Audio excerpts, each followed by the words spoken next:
Hi everyone and welcome to my channel. Let's fly to Greece today to try their most popular pasta dish, pastitsio. Pastitsio is this delicious combination of layers of goodness. Its name comes from the Italian pasticcio, which means savory pie or bake, not used exclusively for pasta. And apart from Italy, you will find this type of dish in many other Mediterranean countries, with different recipes and names, like macarona bechamel in Egypt or macaroni to forno in Cyprus. But let's get started. First, I'll prepare a meat ragout. I thinly chop a couple of small onions and a carrot. I have 300 grams of minced beef here, and I like to mince it a bit more with a knife before I cook it so it distributes more evenly in the sauce. I sauté onion and carrot in a saucepan with a couple of tablespoons of olive oil, and after 5 or 10 minutes, once I've softened, I add the minced garlic clove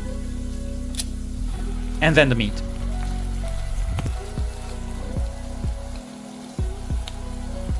I let the meat cook until it browns, then I add 1 teaspoon of thyme, half a teaspoon of cinnamon powder, a bit of black pepper, and half a teaspoon of salt.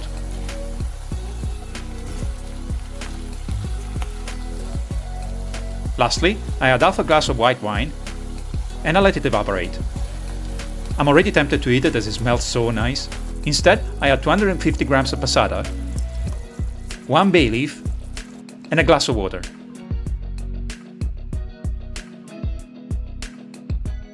I bring it to a boil, and I let it simmer for about half an hour on low heat. In the meantime, I can start working on the bechamel sauce. This is actually a faster and lighter version, as I won't be using any butter. So check it out. In a saucepan, I combine 60 grams of cornstarch with 700 milliliters of milk, half a teaspoon of salt, and half a teaspoon of nutmeg. I do this off the heat or it will clump up.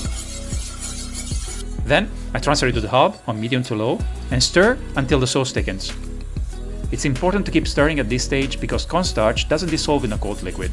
Rather, it will slowly sink to the bottom and clump up more easily as the milk warms up.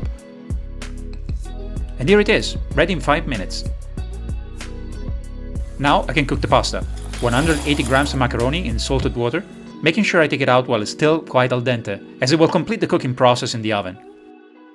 Pastitsio has its dedicated type of pasta in Greece, which is basically like bucatini or ziti, in other words, larger spaghetti with a hole in the center. But this macaroni or any other tubular pasta will do. In the meantime, the beef ragout is ready. Add a bit of chopped parsley to it, and then also 3 tablespoons of bechamel sauce.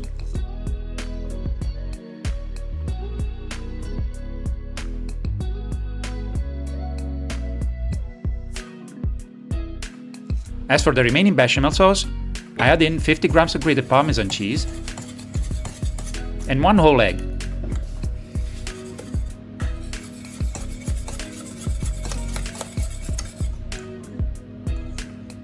I'll also grate 50 grams of cheddar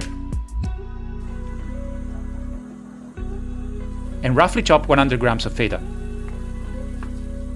The most common choice of cheese for pastitsio is actually casseri, a mild yellow cheese, similar to Italian provolone or Dutch Gouda, which is what I used in the past, but this time I'm using a bit of feta as well, for its peculiar tangy flavor that should give it some extra Greek flair.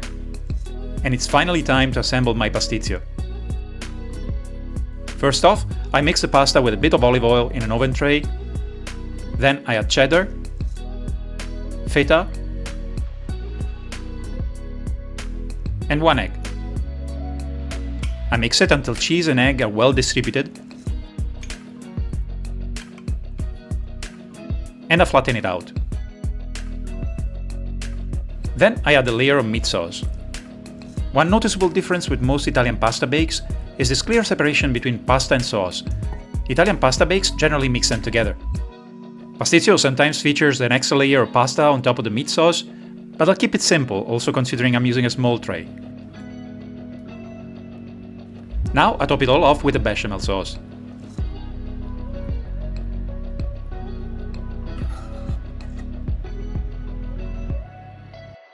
I grate some more parmesan cheese on top, and my pastitsio is finally ready to go straight into the oven. 180 degrees centigrade, 35 to 40 minutes, until its top is golden brown. And here's the difficult part. waiting before you cut yourself a slice.